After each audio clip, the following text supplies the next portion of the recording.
কাঠমান্ডুর রাজপ্রাসাদের সেই ভয়ঙ্কর ঘটনা মনে করলে হয়তো এখনও অনেকের গায়ে কাঁটা দেয়। 2001 সালে 1 জুন নেপালের রাজপরিবার হাজির হয়েছিল একটি পারিবারিক নৈশভোজে।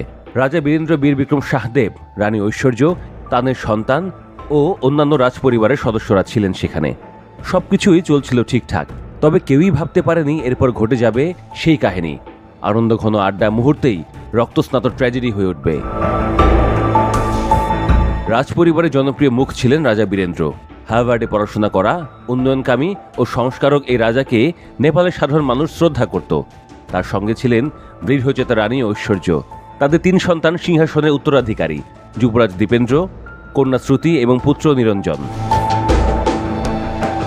সেদিন সন্ধ্যায় সবাই যখন মদ ও আলাপচারিতায় ব্যস্ত, তখন যুবরাজ দীপেন্দ্রকে দেখা গেল পানীয় পরিবেশন করতে। এরপর তিনি হঠাৎ করে বাইরে চলে যান। কিছুক্ষণ পর ফিরে এলেন ভিন্ন রূপে, কমান্ডো পোশাক পরে, হাতে 2টি স্বয়ংক্রিয় রাইফেল। তারপর যা ঘটল তাতে পুরো বিশ্বই অবাক হয়ে গেল।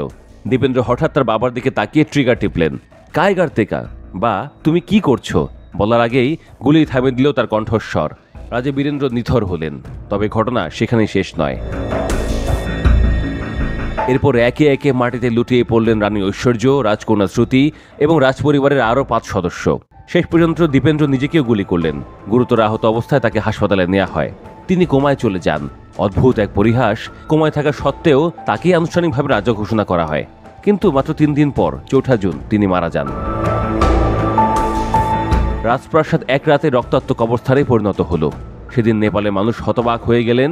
প্রশ্ন উঠল, কেন যুবরাজ নিজ পরিবারকে হত্যা করলেন? সরকারি তদন্তে দায়ী করা হয় দীপেন্দ্রকেই। তবে প্রশ্ন থেকেই যায়, কেন এমন ভয়ঙ্কর পদক্ষেপ? সবচেয়ে আলোচিত তত্ত্ব হল দীপেন্দ্রর প্রেম। তিনি প্রেমে পড়েছিলেন দেবযানী রানার, যিনি ভারতের গালিয়র রাজপরিবারের সদস্য এবং প্রয়াত কংগ্রেস নেতা, মধ্যপ্রদেশের মহারাজা মধ্যরাও সিন্ধিয়ার ভাগ্নি। রাজপরিবার এই সম্পর্কে মেনে নেয়নি। রানী ঐশ্বর্য চেয়েছিলেন ছেলে যেন অন্য কোনো রাজকন্যাকে বিয়ে করে।